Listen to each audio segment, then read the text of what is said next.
Donne-moi ton stylo, s'il te plaît.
Bonsoir à tous et bienvenue à cette édition d'information sur les antennes de Numérica Télévision. D'abord les titres, il aura marqué la vie politique congolaise. Arthur Zaïdi Ngoma n'a pas été l'ombre de lui-même, ancien vice-président sous le format 1+4. Il est décédé ce mercredi à Paris en France où il était admis pour des soins médicaux.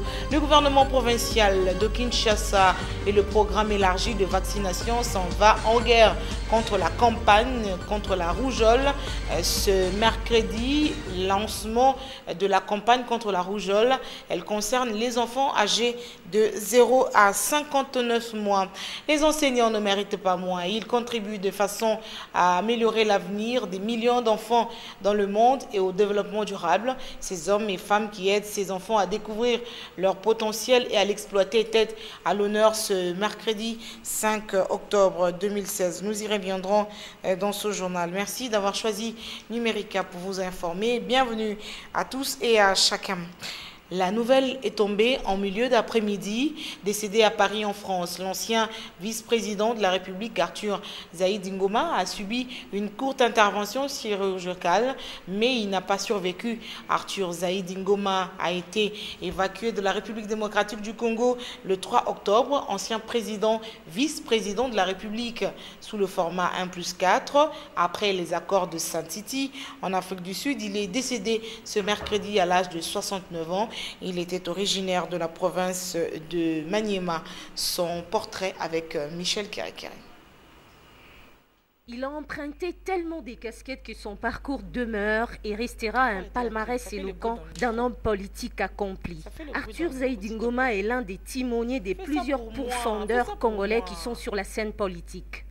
À 22 ans, il était l'un des instigateurs des manifestations des contestations contre le régime de l'ancien président du Congo démocratique Mobutu Sese Seko. Arthur Zaïdi Ngoma, encore étudiant à Lovanium, avait été arrêté et détenu préventivement au Kankokolo. Son évasion lui a conduit en France où il a poursuivi ses études universitaires. Déjà dadaïste à Kinshasa, en France, il a obtenu une licence en droit à l'université d'Orléans.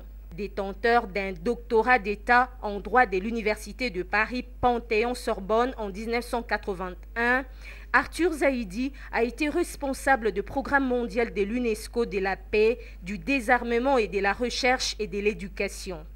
Homme engagé, l'ancien vice-président de la République en charge des questions sociales et culturelles était un humaniste. Il a été celui qui a milité pour un salaire décent des fonctionnaires de l'État en République démocratique du Congo.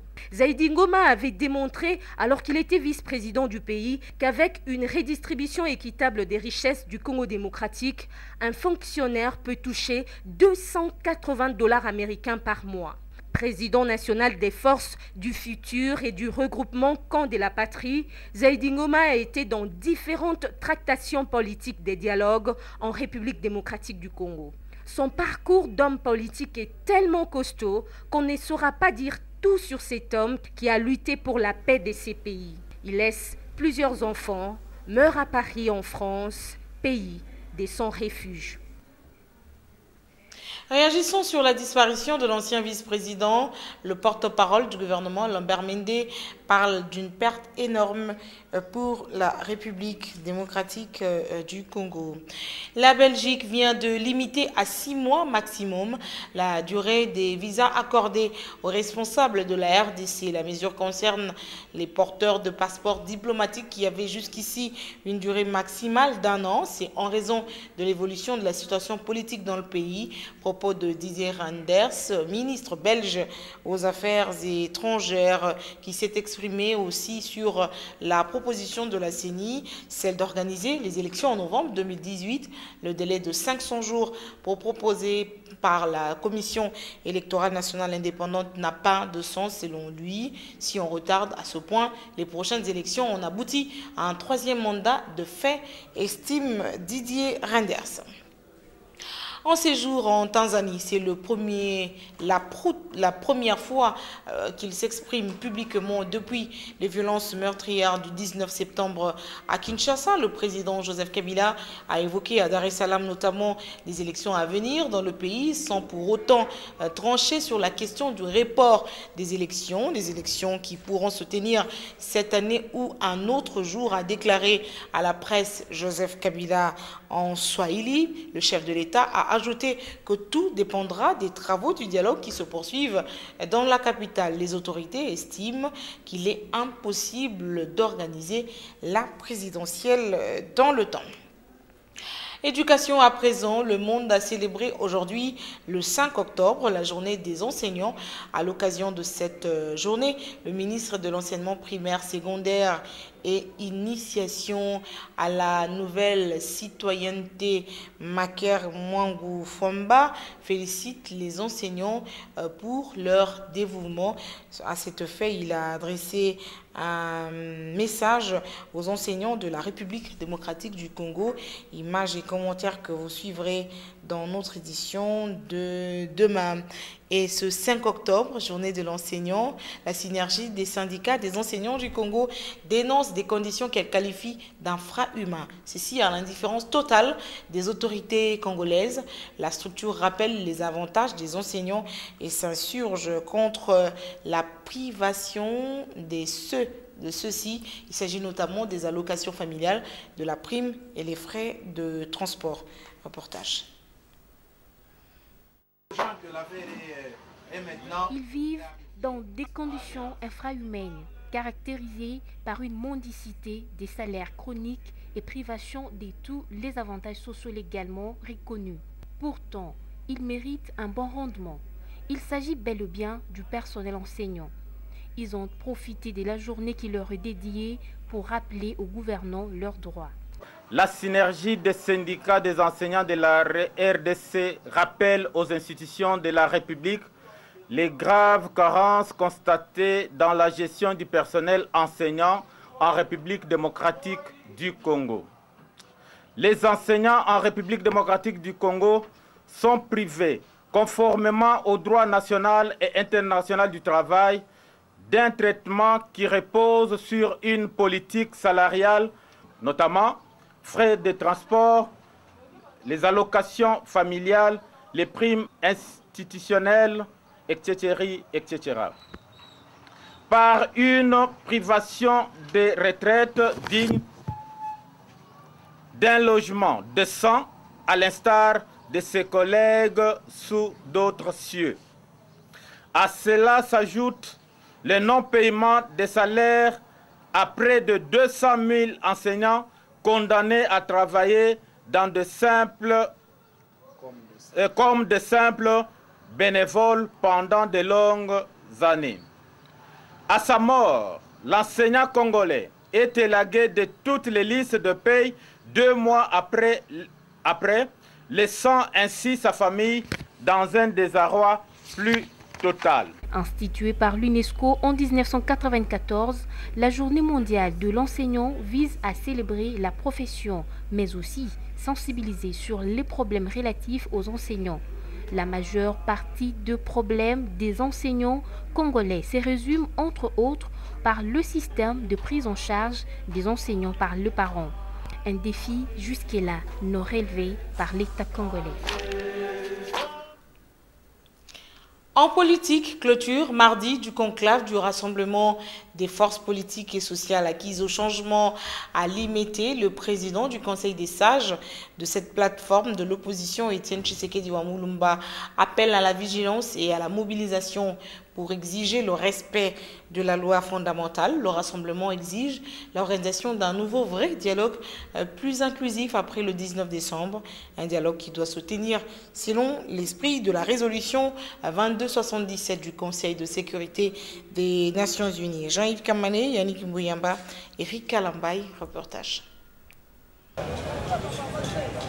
Au cours de ce conclave, les membres du rassemblement ont examiné notamment les questions liées à l'organisation du dialogue inclusif, au processus électoral et à l'exercice du pouvoir après le 20 décembre prochain.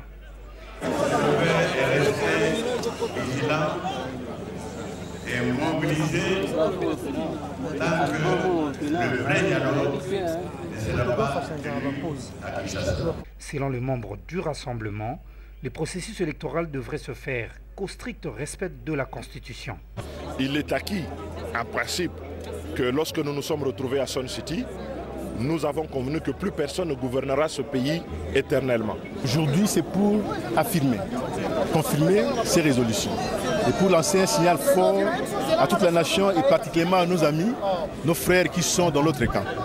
C'est le moment, nous sommes arrivés en fin mandat, nous avons besoin des élections pour qu'il y ait alternance. Même au niveau de la communauté internationale, comme vous le savez, tout le monde et la population congolaise d'abord en priorité, tout le monde souhaite que le plus rapidement possible on ait ce dialogue inclusif impliquant la participation de ceux qui sont aujourd'hui à la cité de l'OUA ou de l'Union africaine et celle des membres du rassemblement. Il n'est pas seulement question de remplacer des individus qui sont au pouvoir, il est aussi question de remplacer tout un système qui est mauvais, qui fait qu'aujourd'hui on peut remplacer par d'autres personnes. Et bien, ces personnes risquent de répéter les mêmes bêtises. Nous sommes ici au rassemblement, au conclave du rassemblement, pour faire en sorte que ce glissement n'ait jamais lieu et que le 19 décembre à minuit, le président de la République puisse céder les clés du palais de la Nation. Le rassemblement de forces politiques et sociales acquises au changement s'oppose toujours au dialogue qui se tient à la Cité de l'Union africaine et réclame la tenue d'un dialogue véritable conformément à la résolution 2277. Présents au conclave de l'opposition, les mouvements citoyens, notamment Filimbi et Lucha, s'en tiennent au respect de la Constitution et demandent l'organisation des élections dans le délai.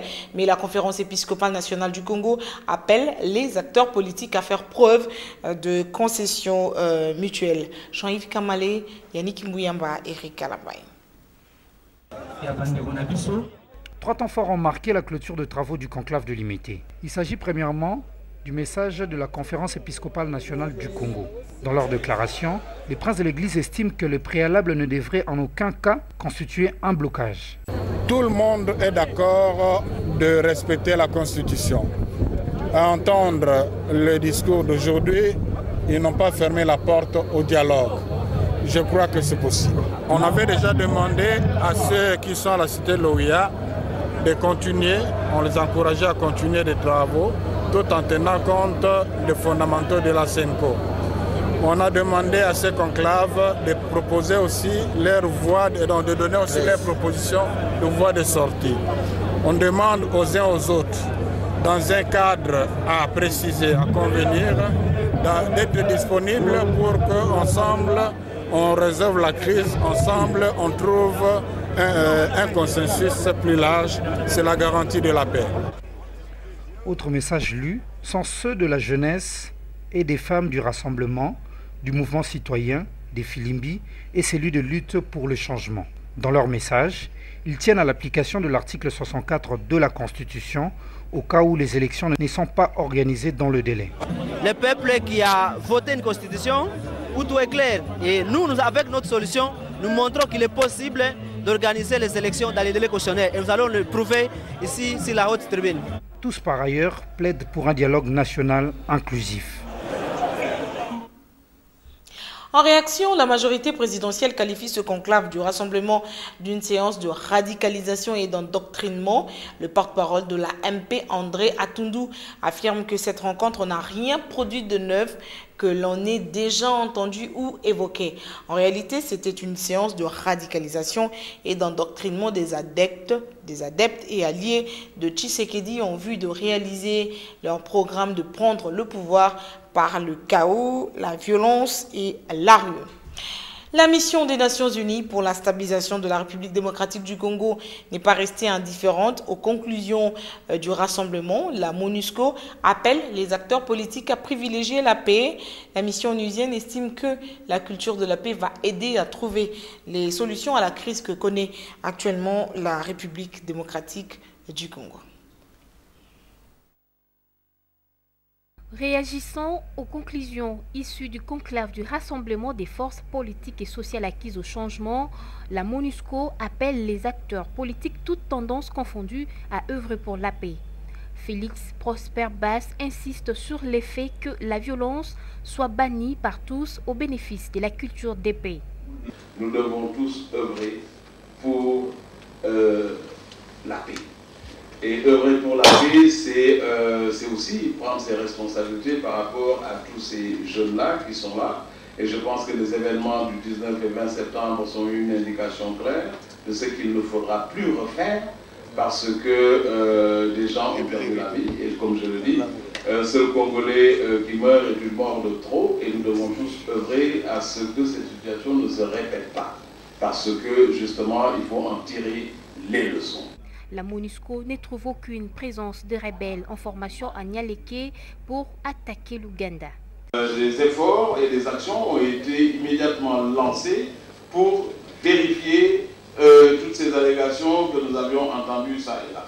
Et c'est ainsi que nos troupes au sol ont mené plusieurs patrouilles pour essayer de déceler une présence ennemie dans cette zone-là.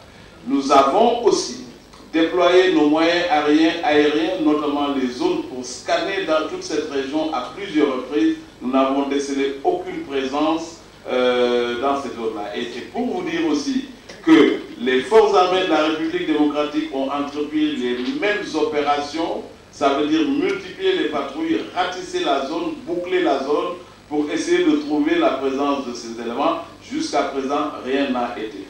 5 octobre. Journée internationale de l'enseignant, l'Organisation internationale du travail et l'UNESCO plaident pour la valorisation et l'amélioration des conditions de vie des enseignants.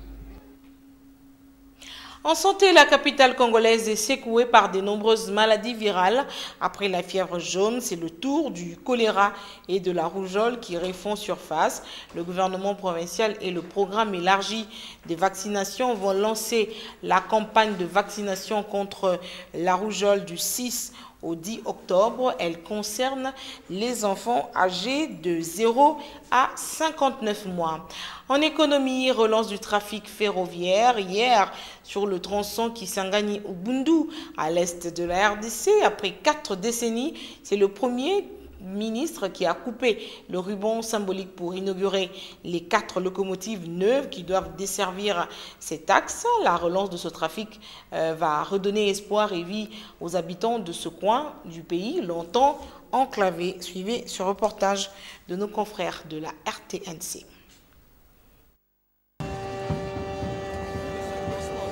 Il y a longtemps que ces populations ont entendu le train siffler sur cet axe ferroviaire compris entre Kisangani et Ubundu. La relance des activités de la SNCC sur ce tronçon va sûrement impacter le long du parcours. Le dernier train régulier passé par ici remonte d'il y a des lustres. C'est plus de 40 ans. Lorsqu'on produit les riz au Maniema, les riz prend la voie fluviale jusqu'à Ubundu et de Ubundu jusqu'à Kisangani. Mais voilà l'impact des riverains par le fleuve de la ligne ferroviaire Kisangani-Ubundu.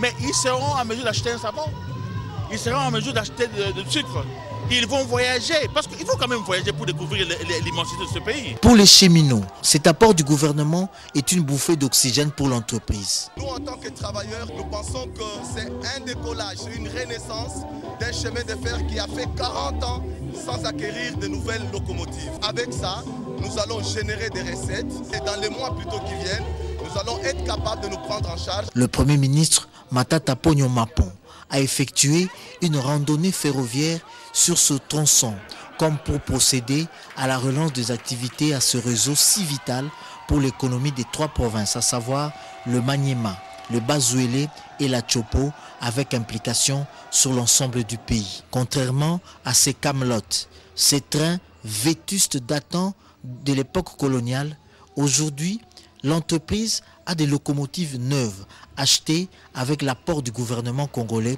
et présentant un avantage certain. Pour le patron du secteur des transports, l'exécutif vient ainsi de prendre date avec le temps. Tous les leaderships pragmatiques du chef de l'État, le gouvernement vient d'écrire une nouvelle page de l'histoire de notre secteur des transports en dotant cette relation de 120 km de long de 4 locomotives neuves d'un seul coup acquises sur financement propre. Ceci signifie qu'il y a la maturité et le sens des responsabilités de notre État qui sont ici démontrés à travers cette cérémonie. Doter le pays d'un réseau ferroviaire dense, se rejoindre les vœux de l'explorateur britannique dont la ville a longtemps porté son nom dans l'histoire, Henry Morton Stanley, qui disait que le Congo ne représente rien sans chemin de fer. En sport, véritable hold-up que les Harambee Stars du Kenya ont réalisé devant les Léopards de la République démocratique du Congo mardi au Stade des Martyrs. Score final, 1-0 en faveur du Kenya. C'était un match amical international de préparation du match contre les Chevaliers de la Libye, prévu le week-end prochain, un match comptant pour la première journée des éliminatoires de la Coupe du Monde de Russie 2018. Paul Kazozo, Théodore Chitolé, retour sur image. Comme il avait annoncé lundi à la première séance d'entraînement des Léopards, Florent Ibenge a aligné une équipe que l'on n'attendait pas, mais une équipe bien en place, une équipe qui a quadrillé l'aire de jeu avec beaucoup de maîtrise. En fait, un bloc où chacun a joué sa partition pour la cause collective des Léopards. Trop enclin au spectacle sans conséquences positives au tableau d'affichage. En face, les étoiles d'Harambee, pas du tout frêles comme des roseaux, ont déployé un jeu anesthésiant qui a fait miroiter une partie facile aux Léopards. En dépit d'un groupe truffé de talents, ces Léopards sont tombés dans le piège de Kenyan pour le coup de stockade mortel. Presque à la demi-heure de jeu, sur son flanc gauche, Jackson Jensé shoot au bois et la balle flirte avec la transversale avant de revenir dans le jeu. Comme dans un cafouillage, Michael Osada, sans aucune peine, met la balle au fond. C'est le seul et unique but de la partie, d'autant plus que les nombreux changements apportés par Florent Ibenge ne modifient en rien le comportement des deux équipes. Les Léopards ont attaqué davantage, mais en vain. Les Harambee Stars, avec leur petite avance, préservent leur cage inviolée. Dans les possibilités d'arracher un petit mot des tripes des acteurs congolais et de leur staff technique, place au public qui ont quand même donné de la voix. Bien que c'est un match amical, mais n'oublions pas que nous sommes en train de nous préparer pour le match de samedi et contre la Libye. Moi j'aurais souhaité quand même, dans le cadre d'entraînement bien sûr, et que nous puissions gagner aussi ces matchs. Bon, je pense que l'entraîneur avait un programme parce qu'il a une certaine ossature et il y a des joueurs qui ne seront pas au rendez-vous. Peut-être c'est dans ce cadre-là que l'entraîneur a estimé essayer certains de nouveaux joueurs et qui ont répondu à l'équipe nationale. Non, bon match c'est bien. C'est un match amical et permettre entraîneur. C'était un bon match. Pour un match amical, c'était quand même bien. Pour le résultat, cela permettra à l'entraîneur de colmater le brèche pour le match contre la Libye. Ces Léopards ont bien joué, mais leur jeu était teinté de fantaisie. Et puis maintenant, juste na kokota na ba marquer yebi salimo mamabe. Samedi, ces léopards plus incisifs devraient donner une autre image avec 2 buts contre le Chevalier de la Méditerranée, une équipe réputée bête noire des Congolais. Les fanatiques du sport roi sont pourtant optimistes. En dépit de la défaite des léopards face aux enrabés du Kenya, ils croient que la RDC fera mieux devant la Libye le samedi prochain. Chose étonnante, les sportifs kinois ne s'inquiètent pas du tout après la défaite concédée hier par nos léopards face aux Harambee Stars du Kenya. Ils affirment par contre que cette défaite va permettre au staff technique de l'équipe nationale de mieux préparer la rencontre de ce samedi au Stade des Martyrs contre la Libye.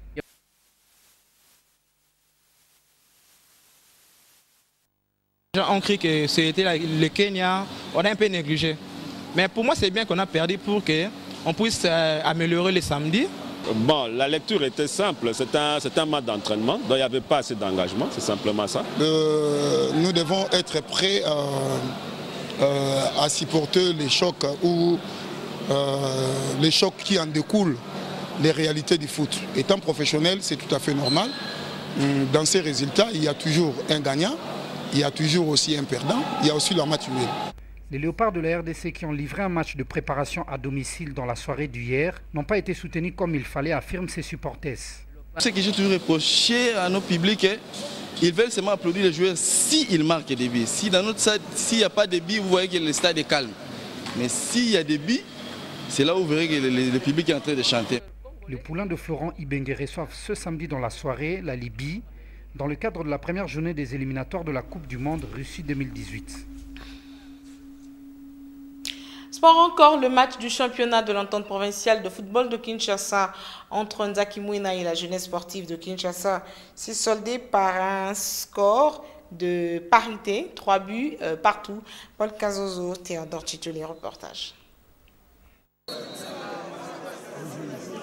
Ce mardi, un match on ne peut plus intéressant au championnat de Befkin entre l'FC Nzaki Mwina et la JSK, la jeunesse sportive de Kinshasa. Un match ponctué de 6 buts au total, à raison de 3 pour chacune des équipes. Début du festival, la 29e minute, ouverture du score par Fataki Bamenga pour la JSK. 39 minutes, l'égalisation de Nzaki Mwina par Kabamba Kasonga. Des buts qui ont échappé à la caméra. Vous n'avez rien vu, c'est bien. Le plus important est à venir avec 2 buts sur une balle arrêtée par Vao Mouzetou pour la JSK. Vao Mouzetou, un canonnier hors pair. À la 53e minute, d'une frappe lointaine, il bat le gardien de Nzaki Mwina. 1 but à 2 pour la JSK. C'est pas fini. À la 71e minute, encore Vao Mouzetou à la charge avec sa frappe à la puissance d'un coup de massue à même d'abattre une vache. Les gardiens de Nzaki Mwina n'ont rien vu de ces 2 ovnis. 1-3 pour la JSK. La JSK a cru gagner le match avant de l'avoir emporté. Du coup, ces 2 coups de marteau réveillent Nzaki Mwina qui marque coup sur coup 2 autres buts pour son 2e but à la 73e minute. But signé Chibamba Fwamba. Enfin, ces buts qui a fait mal à la JSK, les buts du 3-3, une signature de la tête d'Enzomba Rigen. Déception pour la JSK. La JSK est heureux tout de même d'avoir son artilleur Vao Mouzetou. Bon, c'est ça sa particularité. Il en a toujours travaillé pendant les séances d'entraînement et on l'a préparé parmi ses tâches spécifiques. Il y a les balles arrêtées, et il les fait bien, il les pratique bien. Il faut tout ça, la rana d'entraînement, il y a un match, travailler ma case d'entraînement, match est facile. Quand maman y a un les autres raka donc, ata bon bakinda ba o bazobo tamatoso ya suna ba innovation sika. Avec ce nul, Nzaki Mwina échappe ainsi à une défaite. Ce que je peux dire ou ce que je vais répondre, le bien mal acquis n'en profite à rien. C'est un peu ça. Le bien mal acquis n'en profite à rien. C'est un peu ça. Le bien mal acquis n'en profite à rien. Le bien mal acquis n'en profite à rien. C'est un peu ça. L'actualité en dehors de nos provinces, 23 personnes ont été tuées dans les actes terroristes perpétrés par les miliciens ninja Silulu du pasteur Ntumi, dont le pôle du 23 au 30 septembre, c'est à Brazzaville 2016, a indiqué ce mercredi dans une déclaration Pierre Mabiala, ministre congolais de la Justice. Ce dernier a aussi dressé le bilan matériel qui se résume à plusieurs véhicules brûlés, dont 2 camions-citernes de transport de carburant et d'un train transportant du carburant. Ces violences ont interrompu de ce fait les trafics ferroviaires et routiers dans le département du Poul. Pour Pierre Mabiala, ces exactions des ninjas sur les populations du Poul sont une violation très grave et récurrente des principes du droit international humanitaire, imputable au pasteur Tumi. Il a également expliqué l'indifférence des ONG des droits de l'homme face à cette situation du Poul, alors qu'elle taxe le Congo Brazzaville de violer les droits de l'homme. On va maintenant lire la presse quinoise. Les journaux parus ce mercredi dans la capitale Kinshasa ont été sélectionnés par Tapi Lutunou et commentés pour vous par Michel Kerekere, revue de presse.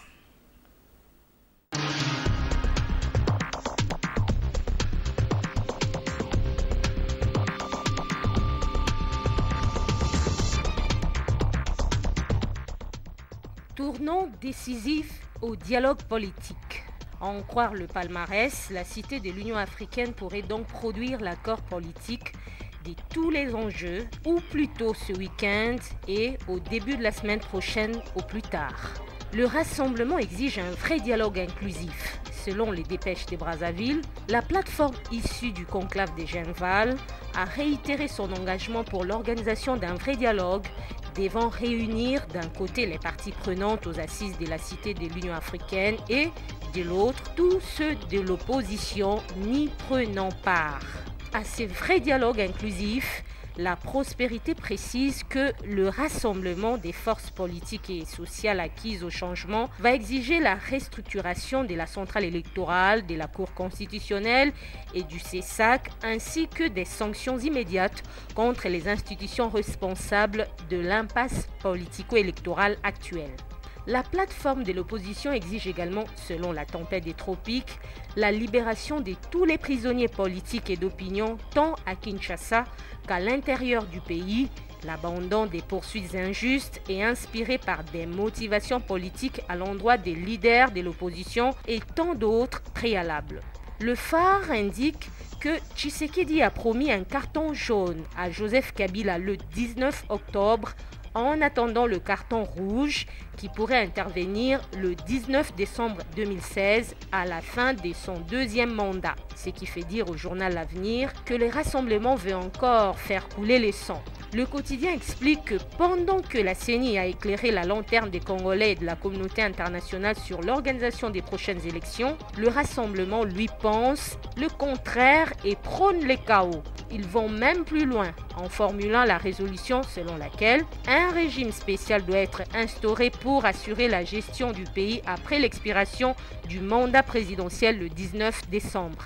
Dans le reste de l'actualité, quand le Premier ministre ignore les recommandations de l'Assemblée nationale, cela étonne. Africa News explique que Matata Ponyo, qui refuse d'exécuter les recommandations de la Chambre basse du Parlement et de sanctionner les mandataires publics aux commandes du FPI, prouve que l'impunité se porte bien dans sa gouvernance.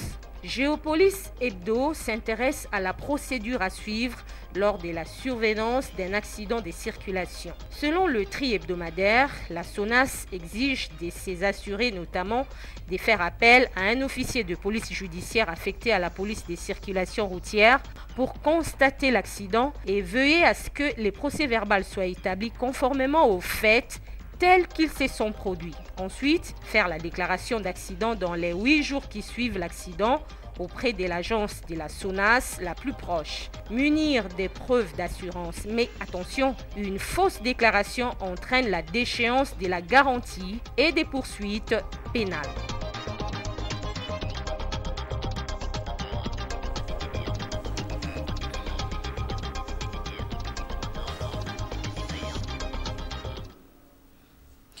Merci beaucoup, Michel Kérékéré et Tapi Lutunou. Mesdames et messieurs, ainsi se termine cette édition sur les antennes de Numérica TV. Merci beaucoup de nous avoir suivis. Ces remerciements, si au nom de toutes les personnes qui ont produit ce journal, je vous retrouve demain à la même heure. Portez-vous bien et très bonne suite de programme sur notre antenne. Bonsoir.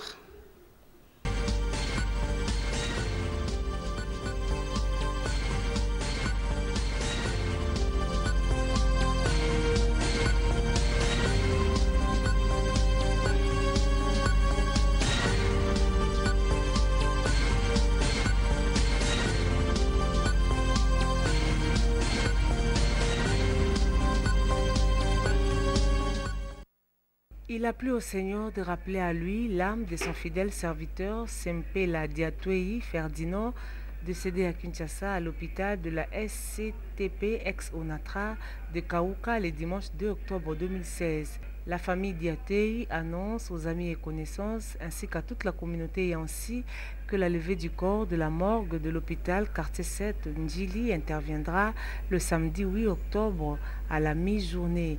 Une chapelle ardente sera dressée à la place autoroute sur l'avenue limitée route Petro-Congo à Renzazi. La mise en terre interviendra le dimanche 9 octobre dans l'après-midi au cimetière de Kinkole. La famille éplorée demande à tous ceux qui ont connu Ferdinand Sempela Diatwei de garder une pensée pieuse en sa mémoire. Il a plu au Seigneur de rappeler à lui l'âme de son fidèle serviteur Sempela Diatwei Ferdinand, décédé à Kinshasa à l'hôpital de la SCTP ex-Onatra de Kaouka le dimanche 2 octobre 2016. La famille Diatwei annonce aux amis et connaissances ainsi qu'à toute la communauté Yansi que la levée du corps de la morgue de l'hôpital quartier 7 Ndjili interviendra le samedi 8 octobre à la mi-journée. Une chapelle ardente sera dressée à la place autoroute sur l'avenue limitée route Petro-Congo à Renzazi. La mise en terre interviendra le dimanche 9 octobre dans l'après-midi au cimetière de Kinkole. La famille éplorée demande à tous ceux qui ont connu Ferdinand Sempela Diatwei de garder une pensée pieuse en sa mémoire.